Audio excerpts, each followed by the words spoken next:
Today we have with us a health expert, a doctor, Dr. Naval Vikram. Welcome. Hello. He's the professor of medicine at the All India Institute of Medical Sciences, the most premier hospital, medical college, and institute in India. We have him today because we're all plagued with health, lifestyle, and the topic for today's discussion is very pertinent. It is obesity, the lifestyle disease, and diabetes, a silent killer. Thank you, Dr. Naval, for coming. My pleasure. I know it's been, it's a great privilege for us to have you, but also we're very grateful because I know how demanding your job is, from running between your OPD clinics to your research to managing exams, classes, teaching, etc. So we're delighted to have you on board. Thank you. And I think the need of the hour is important to have specialists like you to talk about a very important issue, because we've got a lot of these self-styled experts, gurus, telling us what to eat, what to do, how to live, and it's all very confusing. So I think Dr. Naval Vikram, who is, as I would say, a thoroughbred Amsonian, MBBS at AIMS, MD Medicine at AIMS. He's been teaching and working at AIMS. So can we say it's been more than 35 years of you Yes. being an Amsonian? Almost 37. Or 37. Brilliant. So he started when he was 18, and he's so brilliant that he's just continued his time, and his brilliance doesn't stop at academics and being a very good physician, but he's also AIMS badminton trophy winning champion. So he literally walks the talk when it comes to health and fitness. As you know, Dr. Naval, obesity and diabetes is just literally everywhere. And so I want to get into the question straight away. And the real reason for us to have this conversation, I think, is to achieve two outcomes. Yeah. One, to spread awareness, to make people more aware of what is not just obesity, but what is the connection between obesity and diabetes. And second, it's a good time for us to pause, reflect, and correct when necessary. Right. So I think I would want to start by asking you that, maybe it's only in my mind, but I feel we're all living much longer thanks to medical technology and advancements, research, etc. But I also feel, in general, when you compare to yesteryears, our health is not in good shape, or not how it used to be. Is that what you're observing as well? Yeah, that's right. Now the longevity has increased over a period of few decades, where Right. it was somewhere between less than 50s. Now it's in almost 70s.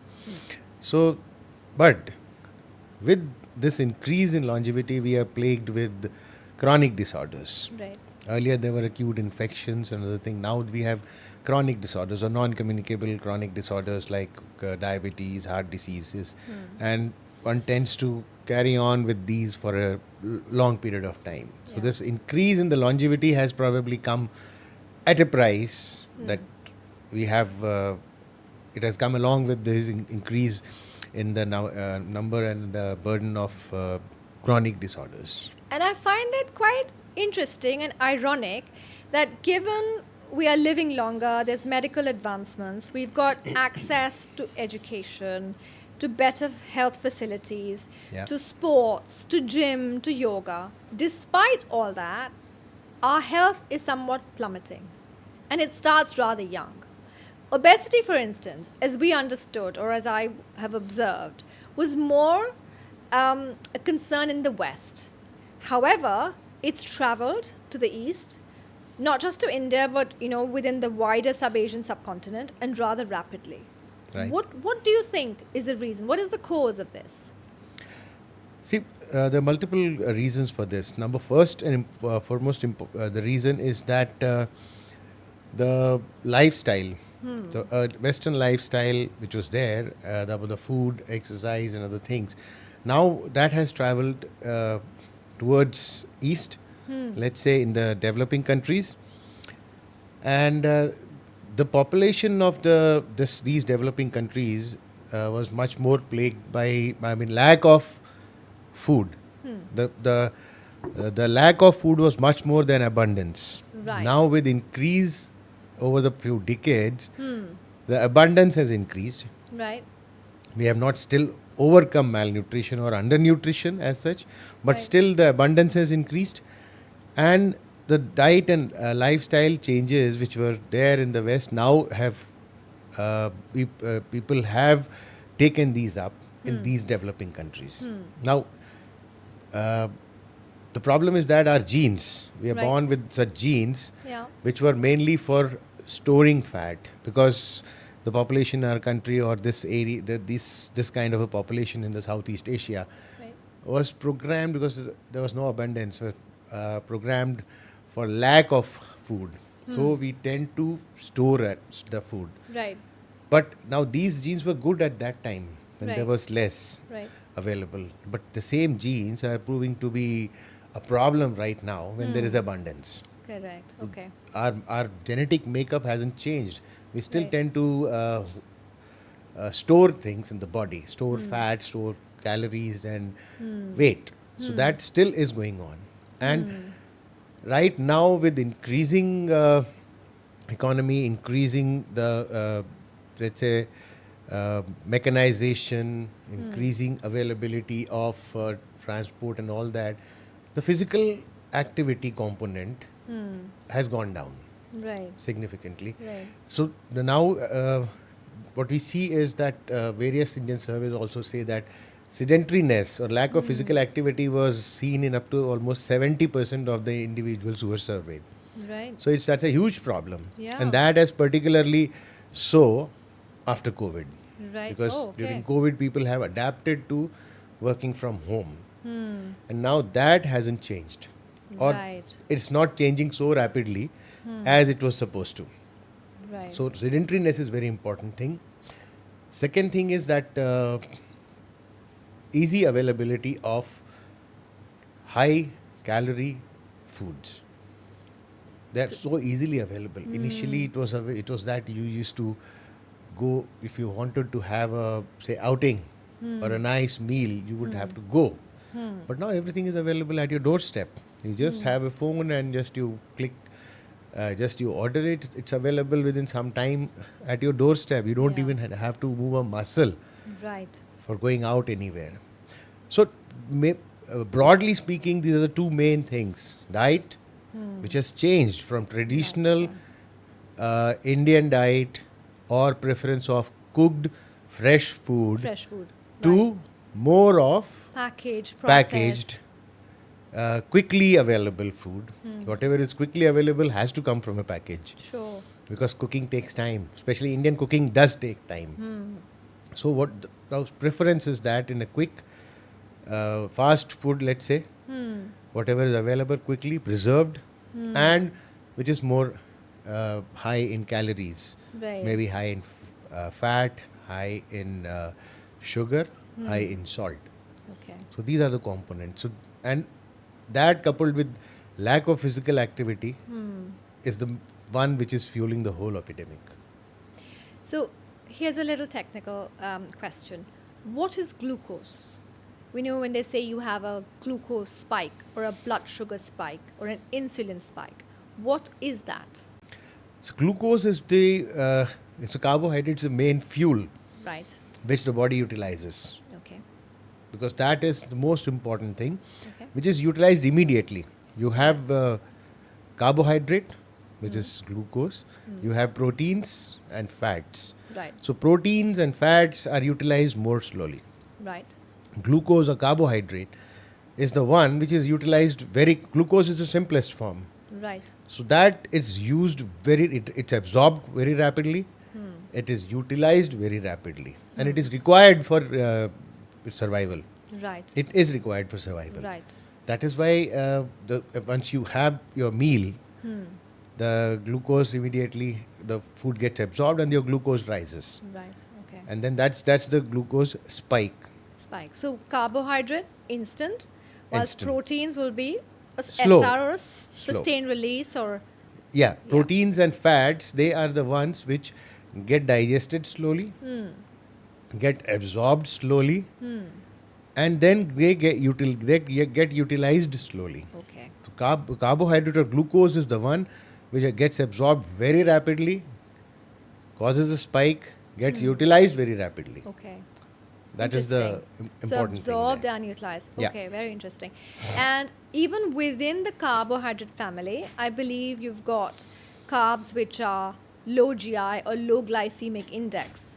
So are they like a better version of carbs? Yeah, absolutely. See, one would like to know what is glycemic index, the first thing. Sure. Yeah. So glycemic index is like you have two kinds of foods or two kinds of carbohydrates. Now one, you take that, it increases your blood sugar levels to X. The other one you take, it increases your blood glucose levels to Y. Right. Now the one which increases it more is not good, Right. right? The food which increases it less is the low glycemic index. Right. Glycemic index is how much does a food increase your blood glucose levels immediately after consumption. That's helpful. Okay. So, simply put, Give us an example of a food. a food like simple sugar, Okay. right? If you have a simple carbohydrate, Right. like if you have a sweet, if you have, let's say, sugar, jaggery, these are simple carbohydrate. Once you take it, it immediately increases your blood glucose levels rapidly. Right. On the other hand, Yeah.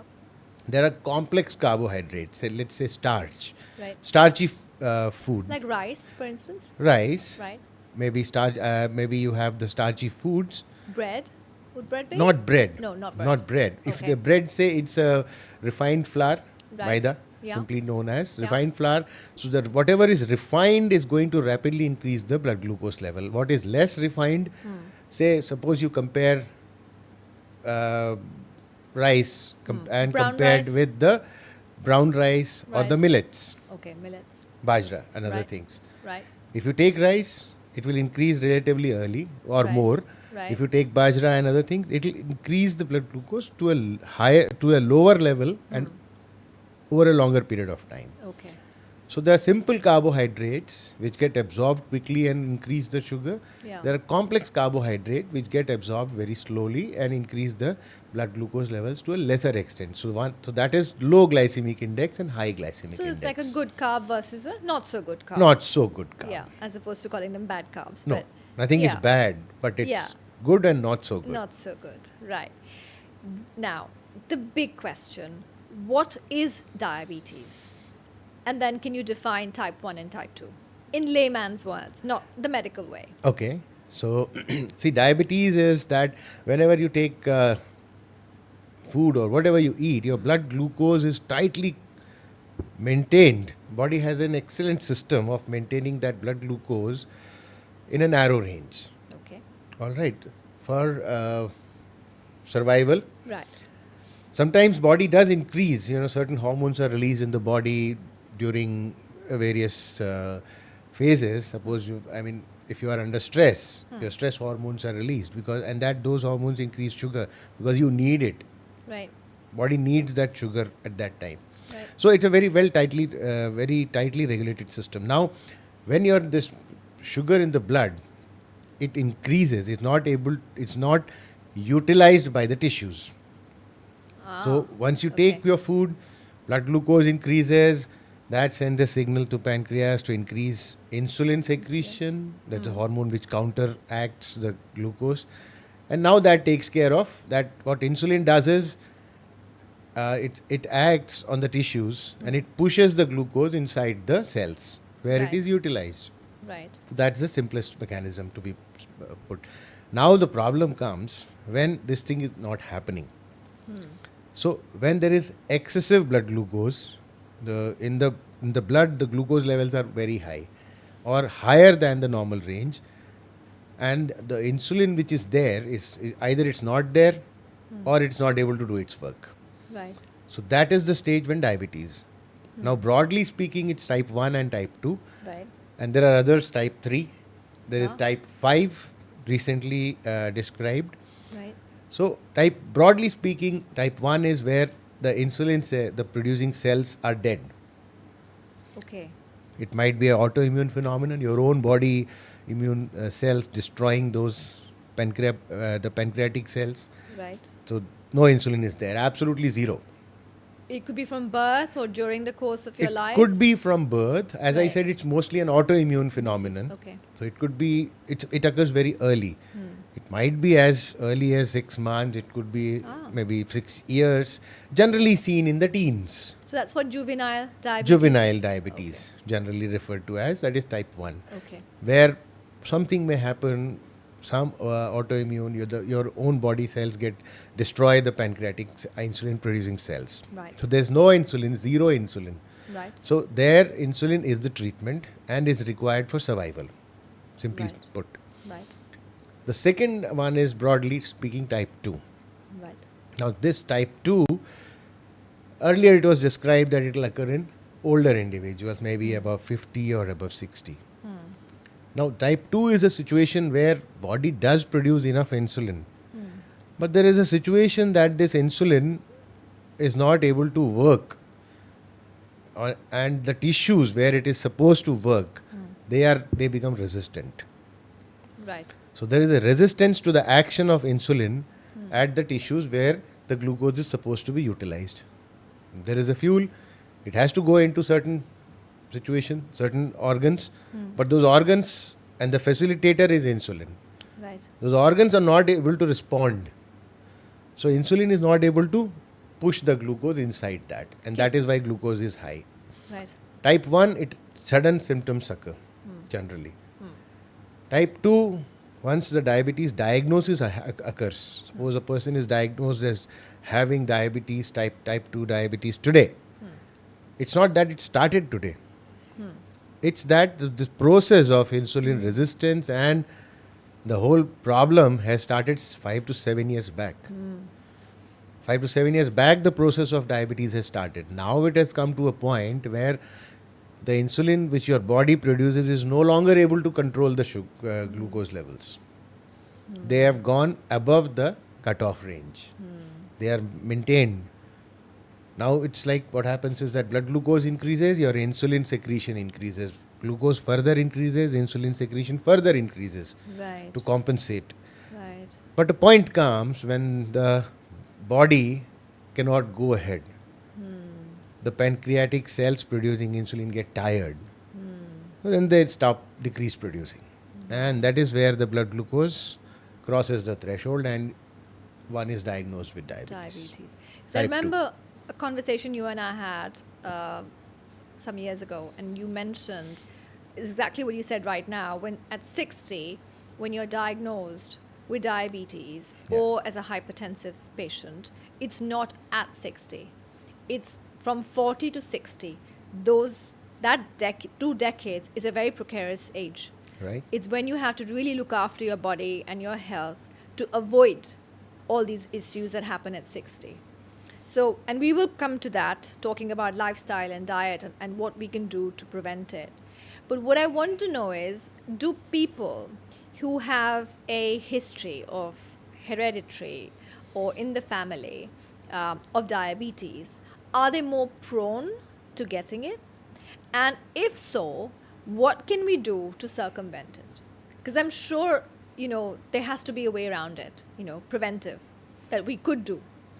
Definitely. The one thing I would like to say that these diseases, obesity, diabetes, they are 100% preventable. It's a big statement to make, but they are 100% preventable. And on everything, I would say you prevent obesity, you prevent a whole lot of things later on. So obesity is the main thing. Now, if somebody has had a family history of diabetes, family history of other problems, yes, the risk of that person developing increases as compared to another person who does not have a family history. Right. Of type 2, I'm Type 2. saying. Right. Right? Yeah. So that is there. It does increase the risk. Now, wherever there is a family, and more so if that disease like diabetes or heart disease or hypertension developed early in, say, the parents or their siblings. Right. If it happened early, like say if diabetes was diagnosed in early 40s, type 2 diabetes, or late 30s, if it was diagnosed, then the offspring has an increased risk of developing that same thing. Or if the Right. heart disease was diagnosed maybe in men below 55 years of age, Right. or say in the late 40s and early 50s, Right. then the chance of that developing heart disease increases. Right. So that does definitely increase. But now what can be done? A lot can be done about it. Right. So such individuals should be, they are programmed to have a problem later on Right. because of their genes, what they get from the parents. So what they can do is they have to be vigilant. They have to be vigilant from the very beginning. Right. Maybe once they enter the early 20s, the youth, As early as that. as early as that. Wow. Because see, what happens is that generally what we see is during, after this, people enter maybe the college. After that, they enter into a, let's say they into any professional job or anything. So that's where the most of the lifestyle changes. Right? If they what we see that in school, they are usually active, but in the later part, maybe last 2 years of schooling, 11, 12, for because of the pressure of competitive exams, the whole physical activity thing goes for a toss. Right. Then that is the one phase Right. where the problem starts, Right. where the risk of weight gain, risk of sedentary behavior, etc. starts. That may continue depending upon what the person is, in which profession or which stream the person is going. That continues there. Once after that, the next stage is once a person gets into the job. Early job in your career, early in the career, one always likes to strive hard, work hard to get up the ladder. Right. And that is where these again factors, dietary inconsistencies or the dietary problems, more relying on what I said earlier was the fast food or quick food, whatever is available, more increased stress. I was going to say, is stress also a significant Yes, contributor? increased stress, Right. increased sedentary behavior, because you have to get done about 24 hours job, you have to get it done in 15 hours or 16 hours. That is what the demand would be. So you don't even go out, you don't move out. Is So- lack of sleep also a contributing factor? Yeah, lack of sleep is another thing. Right. Your working hours get long, your sleep gets less, your whole circadian rhythm goes haywire, your sleep cycle goes haywire. This is the period when all these factors come in. Right. So once the person is established or becomes little stable, maybe in the profession, then comes maybe the next let's say stage is the marriage. That is another period where there is a lot of Stress in its own stress, way. I would say, and then a lot of festivities, celebrations. Yeah. Again, these are your basic lifestyle goes haywire a little bit. Yeah. So by the time you get over with all this, let's say in late 30s, and that is the time many of them end up getting diagnosed with one problem or the other. So massive build up. So there is a Isn't it? build up which is happening from 20s. Now that build up is happening over a period of time, which the first thing gets diagnosed. Now that's a wake up call. And then one starts. And you also think when you're younger, in your 20s, you think you can get away.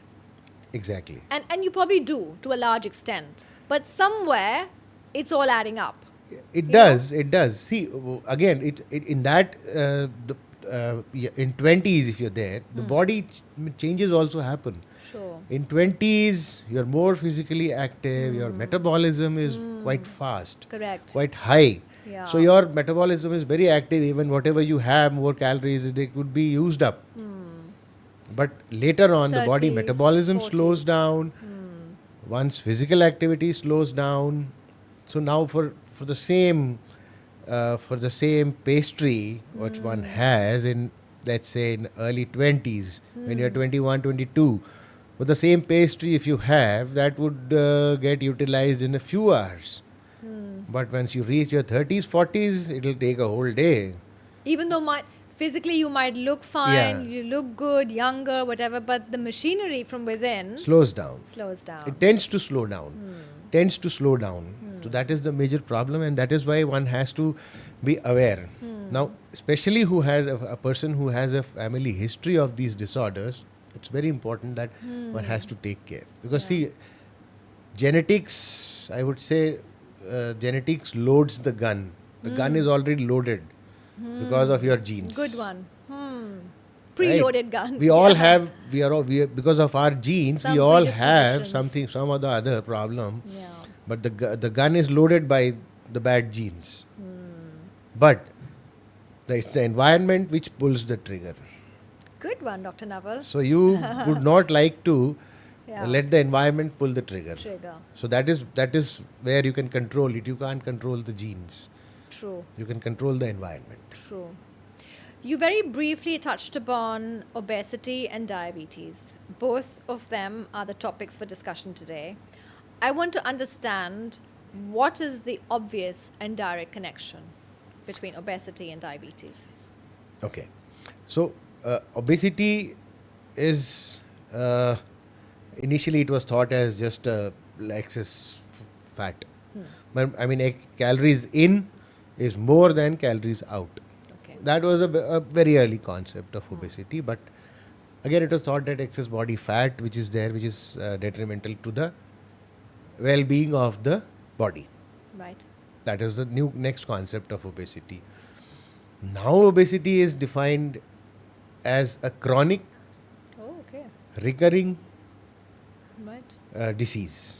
Right. It's a chronic, persisting, recurring disease. It's a disease. It's a disease. Now it's a disease. Okay. It's defined as a Interesting. disease, which is chronic, which persists. Right. It does not get cured, Yeah. and it recurs. You get rid of it, again it may recur. Because in our heads, we just think obesity is somebody who eats a lot, who's fat, who doesn't look after themselves. But Yeah. what you're saying is a different thing. It's a disease. It's a disease. Not just a. It's okay. not just a Overeating more. No, overeating alone is not responsible. Right. So it's a disease. It's a chronic disease. Now, why this disease occurs? We all know why does heart disease occur. Why does cancer occurs? Some we know, something we don't know. A lot we don't know. Now, obesity, why this occurs? If it was simple eating more and working out less, it was that simple, then we wouldn't have so much research going on. There's so many factors coming into play. Diet is one. Right. Eating more, working out less. Calories in more than calories out. That is one important component. As I said earlier, lack of physical activity, sedentary behavior. That is another component. Genes. Okay. What genetic makeup we have. That is another component. The environment. What environment we have around us. And how does it interact in if we have the environment, if we have, let's say, simply put that, if we have a lot of play area, a lot of open area around our house, we would tend to be more physically active. Right. On the other hand, if you are living on a street which has 10 fast food joints within your 500 meters, well, that's a different environment Right. which you will be exposed to. Right. So environment is another one. Then stress Right.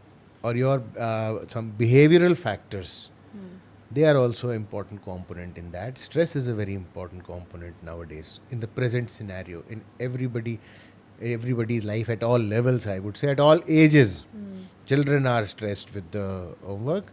The adolescents are stressed out with their The Gen competitive Zs. exams, Yeah. and also adolescents are more stressed out about social media. It's a big player. It's yeah? a big player there now. So there's so many stress.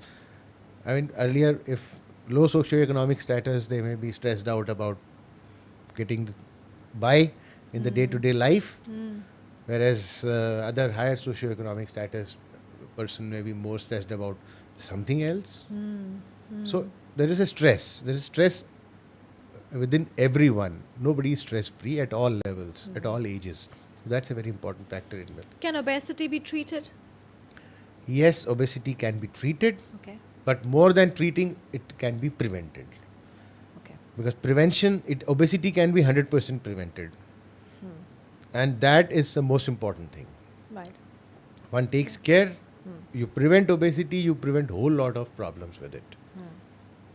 Now the link with that and diabetes.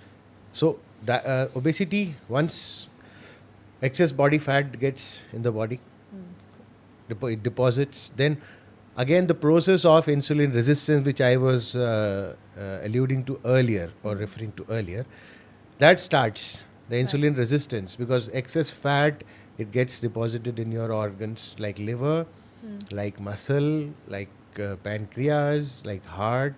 So in all these areas excess fat is there, and these are the major organs which utilize glucose. Right. So insulin is not able to act on these organs, and these organs are not able to utilize the glucose. And over a period of time, the glucose levels keep on climbing up. Right. And this insulin resistance not only increases the glucose levels, but it also induces a kind of inflammatory response in the body. So there is a chronic inflammatory response Right. which starts. Right. Subclinical inflammation, that we call it. In lay people's language. Lay people, the inflammation is which is not apparent. Right. Inflammation is where, if you like, in body you have an injury, it becomes swollen, it becomes red, it becomes painful. Those are typical signs. Visible signs of inflammation. Like somebody who must have experienced arthritis any time. So joint is painful, difficult to move, it is swollen, it is red. So that means that it is inflamed. Right. Or any area of injury Right. which happens, that was inflamed. Right. So that is a overt inflammation. But this is an inflammation which is going on in the body, which does not produce any symptoms. Right. But the inflammatory process is going on, Right. which is again detrimental. The inflammatory process triggers several other issues, several other hormones or chemicals which are detrimental. So now that all these combined together lead to increase in they also facilitate in developing the diabetes. So obesity, I would say, is the most important factor in the development of type 2 diabetes. Right. The So major. it's almost a given then. If you're obese, you have a very, very high probability that you will turn diabetic if Right. not treated and if not prevented. If not prevented. You will you will develop diabetes much earlier than a person who does not have obesity. And in obesity also, like there are two types, I would say. There is generalized obesity, there is generalized increase in the body fat. The second one is abdominal obesity, like belly fat. You must have seen various individuals. If you see from behind, you will see a very slim individual with slim body. You will say it's a very fit individual. But if you see the same person from the side profile, there will be a bulging a lot belly. of men have Men, big women, bellies, many. paunches, Yeah, as so they that call them. from side, if you see, there is a belly, bulging belly. Right. So that is what is the problem. That is the central obesity or abdominal obesity. We Indians particularly tend to develop or store more fat in the belly area. And It's an Indian predisposition, is it? predisposition, yeah. Okay. It's an Indian phenotype. Right. So this is much more dangerous. Let's say somebody stores fat on the buttocks or thighs. That is not so bad. That is in fact good. Belly fat. Belly fat is much more. So belly fat is dangerous. Belly fat. So if the belly fat is more active, It produces it. It's more metabolically active. That it's a very active fat. It produces more of these inflammatory chemicals, which I mentioned earlier. So that is something very bad. Whereas the fat which is there in say thigh or the buttocks, that is not so active. It's better to store fat there than belly. Okay. Interesting. Yeah, very interesting. Periphery. If you Yeah. store fat in the peripheral part of the Yeah. body, it's better than central part. But we don't really have a control on that, do we? When we are overeating or over consuming, or, we don't know where the fat goes. Different body types have different. Yes, right? absolutely, absolutely. But I guess what you're trying to say is if it goes to the belly, then you're at a higher risk Definitely. compared to another part in the body. Yes, definitely. Belly fat is the most dangerous. That is the central obesity. Some people will Right. have by BMI. BMI is the body mass index, is the measure for obesity. Right. Not a perfect measure, but yes, it is the most commonly accepted and used universally. So that if your BMI is normal, but you have this bulging belly, or your belly girth is more than the recommended, you have central obesity, Warning and bell. you are at a higher risk of developing diabetes than a person who doesn't have obesity or central obesity. And if Right. you have both obesity and central obesity, God help you. your risk further increases. Many folds. So that is the problem. Right. Can you share some stats with us on diabetes? Like how many, say, one and how many in the West are diabetic compared to how many, say, 1 in 5 or 1 in 4? You know the stats in India. versus See, the India, as West. per the recent latest estimates, we have about 1 in 5 individuals In India. in India who's a diabetic. And in the West? In the West, the this thing may be more, 1 in 4 Right. may be diabetic. Oh, more than India. The prevalence is Prevalence. more. Okay. See, the prevalence of diabetes may be higher, let's say, in the US or in the other European countries, some of Right. them. Right. But here, the numbers are high in when you combine India and China. Right. Say India alone, India is now will become the capital of diabetes. Yeah, I heard that. I was quite shocked. So we have, by sheer numbers, we are much more Much more. Okay. Yeah. That is because the- of our population. because of the population. Right. So even if we have 1 in 5, 20%, That's significant. 20% of let's say 150 crores, you can imagine the number of individuals with diabetes. And are they equally an equal number in the pre-diabetic? Pre-diabetic much more. I would say pre-diabetic would be much more. So the diabetes prevalence is ranging from somewhere from different parts of the country. It may be ranging around 10 or 11% total, but pre-diabetics may be 20%. My God. Pre-diabetic population may be twice or thrice the number of individuals who have diabetes. So actually, if you were to do crude maths of people who are diabetic and who are in the pre-diabetic, we're almost 50%. Almost 40% or That's a huge number. that's huge. And you must have done studies, comparative studies between rural India versus urban India. Yeah. Working class versus the rich. Do you see a lot of diabetes in the working class and in rural India? Rural India, the prevalence of diabetes was much less. There were some studies done from the rural parts close by in Haryana, Right. which was a study area of our institute. So there the prevalence initially, I think sometime back, it was quite less, maybe 4%, 5%. But there also the prevalence has come close to around 8 to 10%. There have been increase. And in urban areas, definitely there is, depending upon which part of the which part of the country you're looking at. If you're looking at areas like in the north, like Delhi, Punjab, Chandigarh, and these areas, the prevalence of diabetes is quite high, maybe 20-25% or so. So I can see that wherever there's affluence, there will be a higher. There is higher. Definitely chance it of- was, but now what is happening is that it's not entirely related to affluence. The middle socioeconomic strata, which is the largest population, which see the middle socioeconomic status are higher and lower middle. That constitutes to somewhere around almost 60 to 70% of the population, and the affluent corresponds to about 10 to 15%. The rest is the lower socioeconomic status. So this middle part, that is the one where the changes are happening rapidly.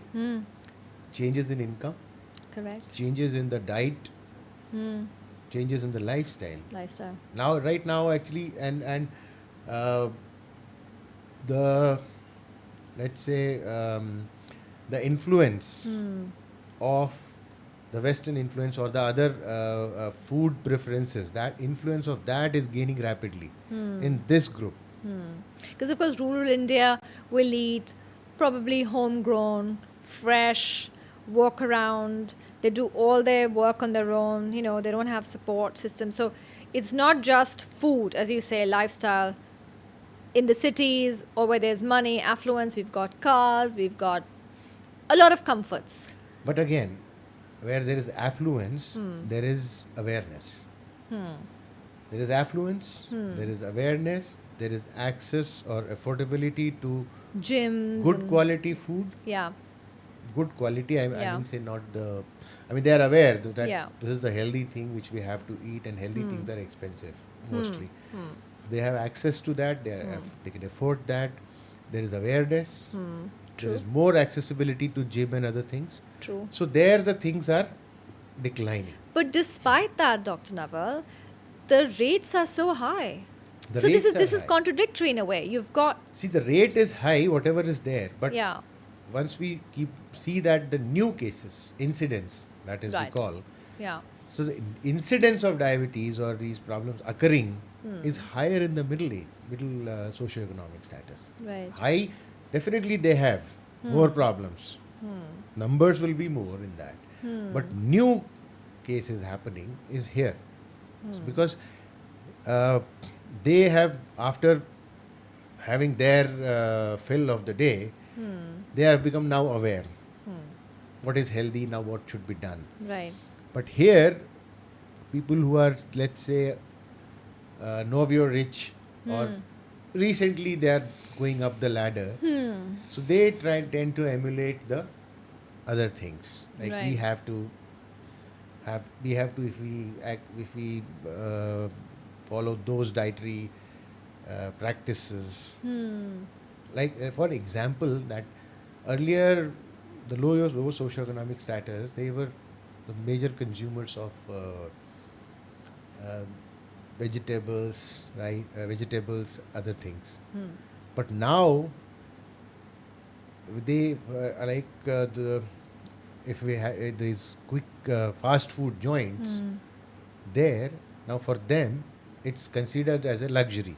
The burgers many. and the fast foods and So now they are, if we have to get to that luxury, so that is not a healthy thing, but for them it's aspirational. it's an aspiration to get there. Those are the kind of changes which are happening, and that is what the problem is.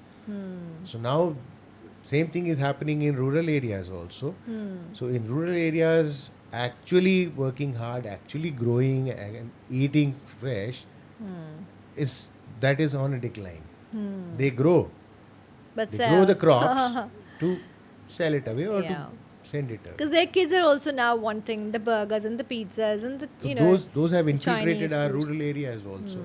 So overall, the dietary pattern is changing from the traditional Indian diet, or let's say home cooked food. Now it is over a period of time it's changing to more reliance on fast food, quickly available packaged food, where they don't have to do anything, just heat it and eat it. Those are the kind of, because we don't have time. correct. So these are the kind of changes which are happening, have largely influenced, and this is happening mainly in the middle socioeconomic status. So I want to ask a very big and important question, and there's a lot of chatter about it on social media and everywhere one sees and reads.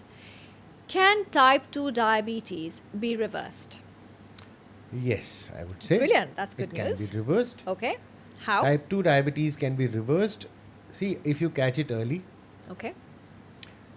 See, if you catch it early, then if you undertake intensive, I would say intensive, that's a key word, intensive dietary and lifestyle measures. Right. Intensive diet and lifestyle measures one employs, or one is able to sustain that, the diabetes can be reversed.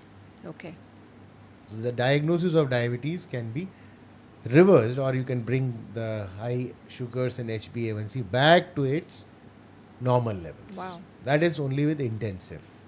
So a lot of determination Yes. and a massive lifestyle change. A massive, And diet. I would say, diet and Yeah. lifestyle Yeah. and weight loss, diet, lifestyle, and that needs to be sustained over a period of time. Then you can reverse it. If it's Brilliant. caught early on, Yeah. it's only the early. Early stages. When your HbA1c goes to say 8 or 9, then It's too one late. needs the medication. Yeah.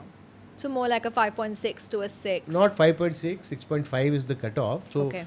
if you're hovering around 7, if your sugars are not bad, and if your other systems have not been affected, then you can reverse it. Right. Very good. It is reversible. Brilliant. So we're going to come to the last section of our conversation, which is what I think people are mostly interested in. What can we eat and what should we avoid? Because I'm personally confused. On social media, Instagram, everywhere, they're telling you various things. Eat fruits, eat nuts, eat this, eat that. And they also give contradictory advice, because before they would say eat smaller quantities every few hours. Now there's a whole push on intermittent fasting.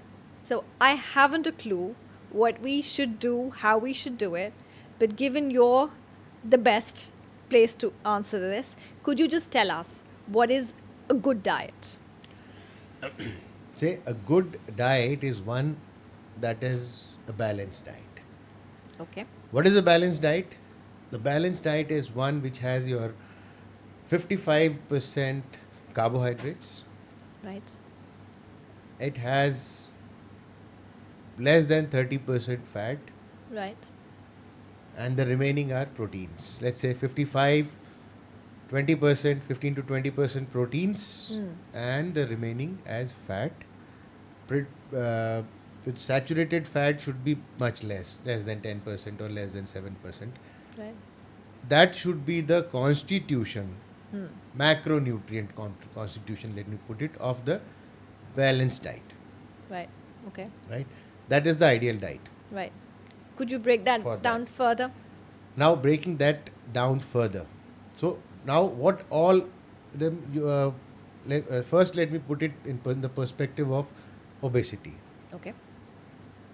So, we must, if you go out there on the internet, we have 10 types of diets where various individuals or various studies have managed, or they have just played around with these macro components. Somebody says cut down the carbs totally, just 10% of calories or 20% of calories. Increase the fats from 25% to 50% of the calories. Somebody says you increase the protein to That's 40% of calories. Yeah. So different diets Yeah. have played around with these components Right. and given a different kind of a name Right. to those kind of diets, Right. right? And they have shown in studies that these may be beneficial. Right. You do whatever you tweak here and there. The modified diet, if one excess anything other than the balanced, what I told earlier, may have some beneficial effect. Something may affect the weight, something may affect your lipids, something may affect your sugar. Right. But these are not sustainable for a long period of time. Right. And they are not for everybody. Right. Let me remind here. Interesting. One size does not fit all. all, or one diet does not fit all. Yeah. Except a balanced diet. The balanced diet with this composition of macronutrients which I said, it fits all. It fits a obese person, it fits a diabetic, it fits a person with heart disease, it fits a person with renal disease, it fits a person with cancer, it fits a person with anything. It's basically a model on which one has to build up or Right. change things. Hmm. Right? So with these various named kind of diets Hmm. may have some beneficial effects, but they are not sustainable for a long period of time. Hmm. Right? Right. That is number one. Okay. So eating right is having a balanced diet, and those other diets may have some may have deficiency of some micronutrients. Hmm. Now this balanced diet will cover your micronutrients also. You don't have to take 10 kinds of pills or 10 kinds of supplements along. Right. That's not required if you Okay. have a diet which is balanced. Hmm. Now balanced means you have good amount of vegetables, Hmm. green leafy vegetables, any kind of vegetable I would say, more so green leafy. Right. You have a good amount of fruits, Right. 2 to 3 servings of fruits and vegetables in a day. Right. You have a good amount of cereals. Right. You have good amount of the pulses. Right. That if you have, that will cover your carbohydrate intake. That will cover your protein intake. Hmm. And if you're a non-vegetarian, good amount of lean or white meat. Hmm. Occasional red meat, it's okay. I mean, not absolutely no, but as much as you can avoid. White, lean meat, Hmm. maybe fish, chicken. So it depends on what that. So that is a good. If you have that, that's a very good protein source of protein. Hmm. That will cover your protein. Hmm. And the less is the oils, Ah. fat, Right. butter, margarine, Right. whatever fat or whatever is at a let me put it that way, that whatever is solid at room temperature, Hmm. Hmm.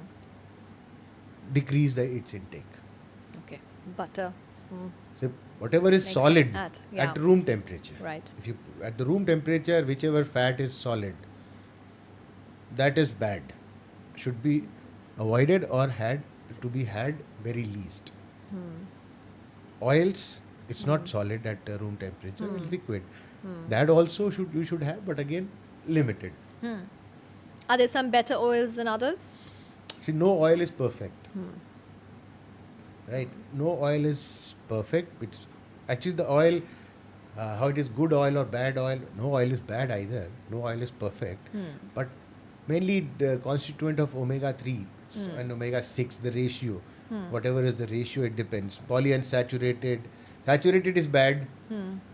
Polyunsaturated is good. Hmm. Monounsaturated is better. Can you give examples like olive oil? So I'll just come to Yeah. that. So ghee has more of a saturated kind of a thing. Margarine, butter, there's more of a saturated Right. component there. Right. Saturated means whatever will have, as I said, whatever is solid at room temperature Hmm. has more saturated. Fine. It's a good indication. That's a simple thing to do. Whatever is now coming to the other oils, it's the ratio. Ideal ratio is, let's say olive oil. Hmm. It is said to have a very good ratio, Hmm. and it's supposed to be the one of the best oils. Hmm. But again, it's not an oil which everybody can afford it because it's quite expensive. Hmm. The second one is that you have is the mustard oil, good old mustard oil, Hmm. which also has a very good ratio, but probably not liked by everybody because of its Taste and taste, because of its pungent, the pungency that is there. It may not be liked by all. And again, purity sometimes becomes questionable. It can lead to problems when there is adulteration in that. right. So mustard oil is very good, especially for Indian cooking, like deep frying. Because in Indian cooking, frying involves a Yes. lot. Yes. Olive oil is mainly good for dressing, Cold pressed, right? cold pressed, Yeah. dressing, salads. Yeah. Not maybe ideal or good for Indian cooking where the temperatures go very high. All right, so that may not be the right oil for Indian. Then next comes your canola oil, which has something very close to olive oil, Okay. but maybe may sustain or the Indian cooking ways. Right. That is one. Then you have various other oils like rice bran oil, groundnut oil, rapeseed oil, so many other things. Now again, every oil has a different ratio. So saying that I use only one kind of an oil may not be always good. It They is say you better should do to a rotate the oil. combination. Yeah. For frying, you may use mustard oil. For cooking, you use some other oil. Right. You use some maybe whatever oil you have. Coconut oil is very popular these days. Coconut Being oil pushed a again lot in the has a West. problem because coconut oil has again a more Because it solidifies, right, in yeah. room temperature. You're right, So right, that is right. why it has more saturated fat component. Right. That's why it may not be the best oil That's suitable oil. for cooking purpose. Right. Interesting. That is there. So you rotate the oil. You for frying you use another oil. For salad you may use olive oil or some other like that. And for Indian cooking you can use. You have a whole lot of not going to the names, but you have whole lot of oils which are available. What about sugars and desserts? I know a lot of us, including myself, we love our desserts.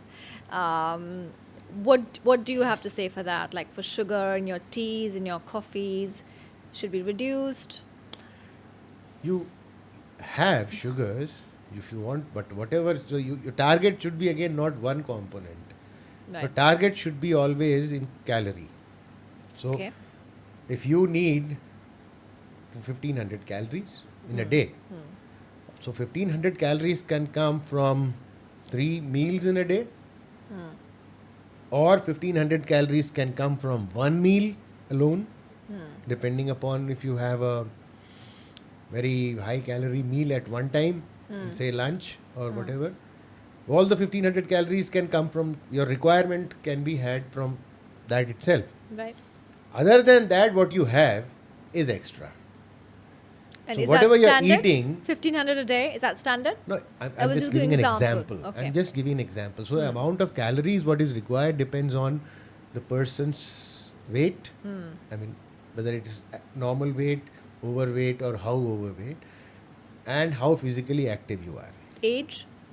Age will have a little component, but not the major component. Is But gender also deciding? gender is also a factor, Right. but physical activity. Physical Age has a smaller component. Right. Physical activity, your weight and physical Physical activity. Of course, the younger person who's more physically active will require much more than a person in 50s who's less physically active will require relatively less. So calories whatever are required, if say you're required 2000 or if you required whatever amount, I think one of the Olympian swimming champion, his diet included 10,000 calories in a day. Wow.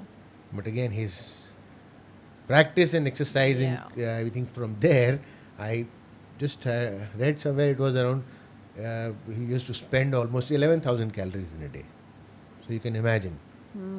Wow. If you are, it depends on what is your physical activity. If you are sitting on the couch the whole day, Yeah. it doesn't matter. You don't need to eat much. Right.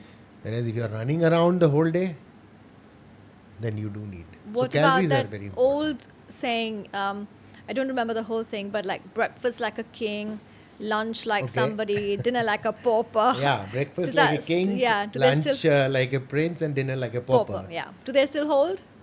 I would say yes. Okay. Yes, because see, once you get up in the morning, you kickstart your day. So you need fuel. And that is where if you're starting the day and you fuel up to the maximum, you are going to spend it. Right. Right? If you fuel up to your maximum at the end of the day, you're not going to use it. If your dinner is the heaviest, you'll fuel up your body at that time, but you're not going to use it. It's going to lie stagnant there and it's going to get accumulated. That's the problem. If you fuel up in the morning, then you will need the energy. You have the energy. You will keep on burning. You'll be running around. So that still holds true. Right. Okay. Interesting. So there are. I'm going to wrap this up. There are a few myths that I want busted, and you can validate them for me. One, a lot of people say, oh, we don't drink Coca-Cola, but we drink zero or diet because it's less sugar. Presumably, it has saccharin. So, in their head, they feel that's a better version. What do you say? See, any kind of soda, any kind of aerated drink, Right. the, a lot of the increased consumption is bad, I would say. Right. So anybody says that I don't have the regular Coke or regular cola, Yeah. I have the sugar-free version or a zero sugar or whatever that is available, a version of that.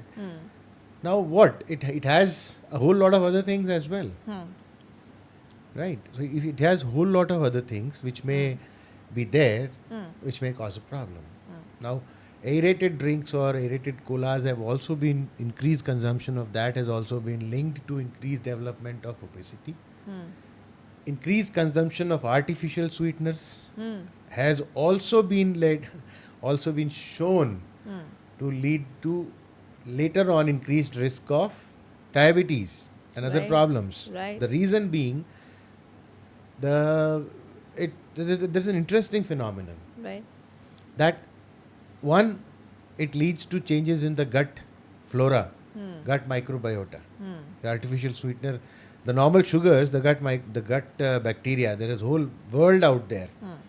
In your gut, in everybody's gut, there's a huge microbe world out there, which is still unexplored completely. And the genetic material of that is much more than our whole body genes involved. Right. There's so much there Right. that is still yet to be discovered. So they utilize it. And they not only sit there and just utilize it. They utilize it, they produce a lot of things which are now being increasingly recognized to be linked to diabetes, heart disease, cancers and Wow. whatnot. Wow. So that now any disturbance happening there can affect the situation. So artificial sweeteners can affect that. Right. The second thing is that artificial sweeteners, there are no calories.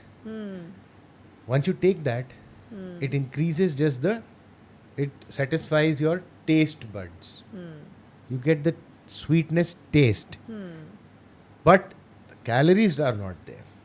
So there's some kind of a phenomenon may happen that the body may sense that there is still no calorie or less calories are coming in. So body needs to increase the production of calories from whatever fuel is there in the body, which is your fat, which is your protein. So this is the kind, or to decrease the action of insulin for utilizing the glucose. So in a nutshell, it's not a good thing. So it's not a good thing. So No. body senses that your taste buds are satisfied, but the body senses that there are less calories coming in. So we have to cut down the utilization. So that is the problem. Another there. misnomer is, oh, I don't have a sweet tooth. I don't eat a lot of sugary things, so I'm okay. I may not turn diabetic. That's not true, because you could be. No, eating sugary things does not make one a diabetic. Yeah. So it's that people say don't eat too much of sweets, you'll Yeah. become a diabetic. No, People have that, right? it's not that. It's Yeah. not that directly related to that. But it's that it's avoidable. It should be avoided because it adds to your calories. So whatever you're taking adds to your calories. And that calories are the one thing which matter. Which matters. That's the main thing. Another myth they say is that you should eat well your dinner, otherwise you won't get a good sleep on an empty stomach. I think it's quite the contrary, isn't it? If you're eaten a lot, you're over full, you will struggle to get a good sleep, That's true. isn't it? That's true. And see, many times what many people do, that you just have your dinner Yeah. and just drop to sleep Yeah. or try to go to sleep. Yeah. So we should give at least some time, an hour and a half or so, because that is the time the stomach needs to get empty. Because your food goes in the stomach, it's getting digested. And it takes almost an hour or more for the stomach to get empty. Right. For food and everything to go forward in the intestine where things Intestines. will be absorbed. As long as it's there in the stomach, You're not and going you to just go to sleep, Yeah. So that process slows down. Right. And that process slows down. Then that is why after a meal, it's generally said, again, as you said, about breakfast. It is also another saying that after dinner, after lunch, nap a while, after supper, walk a mile. Okay. So that That's another goes. saying. Yeah, yeah, yeah. So after supper, you walk a mile. Why? Okay. Because you let the stomach get empty before you Yeah.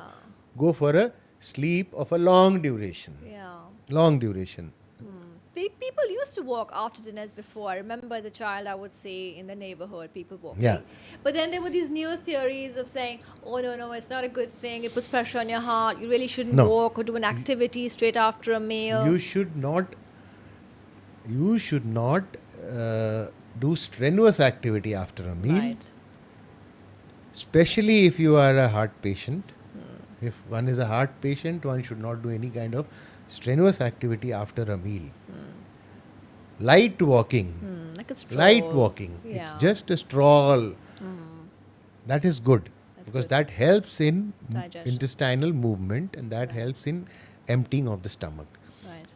Because once you have a meal, your whole blood supply, large part of blood supply is directed towards the intestines. Right.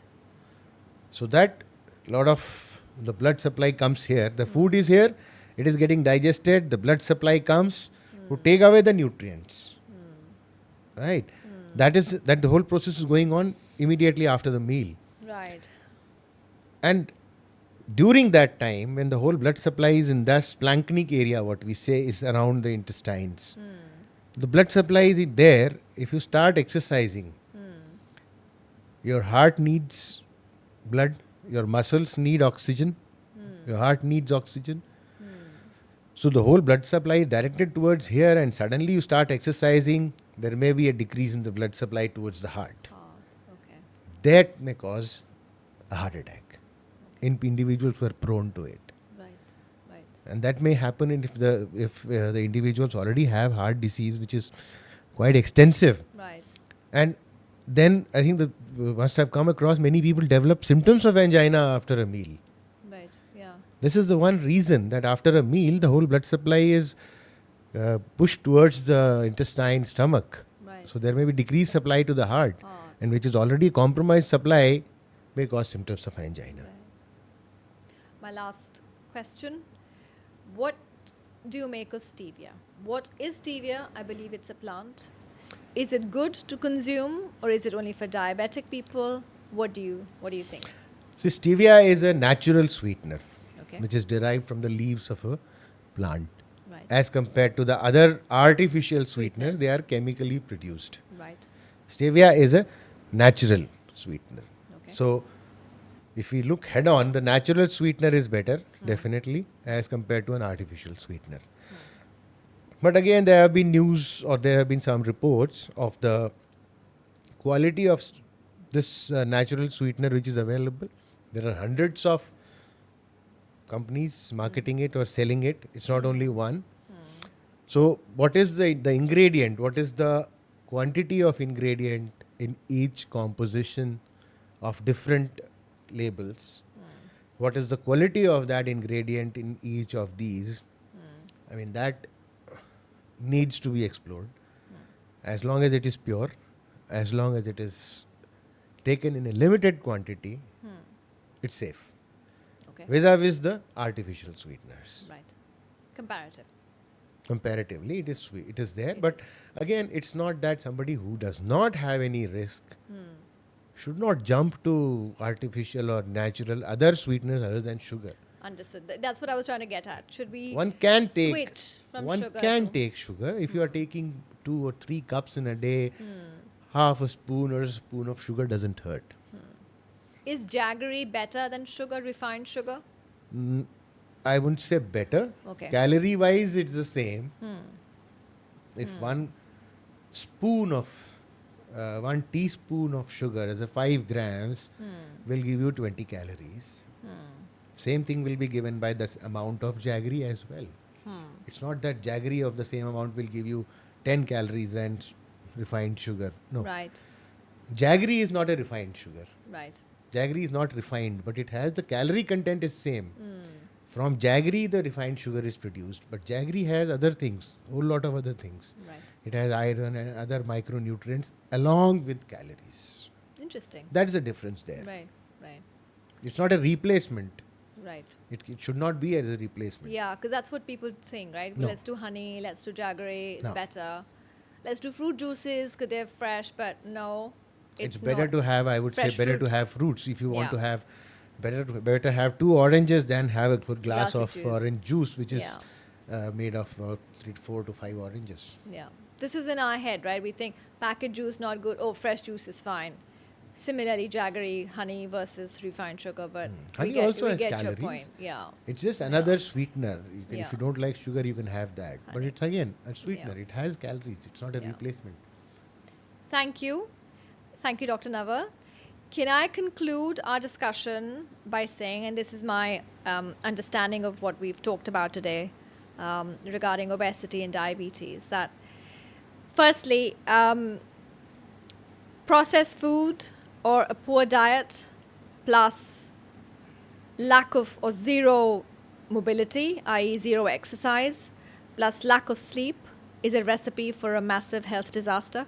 I agree with do you. that. Perfectly. And the second conclusion I will say is that our diet, our lifestyle, our food intake may not change in one day, Of course. but if we're determined, it can and will change one day.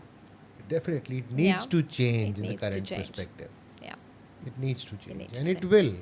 yeah. If we So hopefully our viewers are more aware after today of a more medical perspective vis-a-vis, people talking on Instagram and just talking about what foods you should eat and not eat. Dr. Naval, given he's a professor of medicine at AIMS, has talked about all of this from a medically trained perspective, which I think is very important. He's been doing research on obesity and diabetes for over 2 decades. So his findings and his rationale is very balanced and nuanced. And I think it's more important to follow medically trained health experts because, it comes with scientific evidence, if I may say Of so. course, one has to follow anything Yeah. which has the scientific evidence. Correct. That's very important. That's very important because we could be doing more harm than good if we just take off, Absolutely. on hearsay. So I Absolutely. thought this is very important to have you on board to make people aware, and it's helpful, because there's so many things I didn't know which I found out today from you. There are myths that we set in our head and we assume those are facts, but Yeah. it's important when it comes straight from the horse's mouth, as That's I true. say. Thank you very much, Dr. Naval. Lovely having you on board. Thank you. My pleasure. Thank you.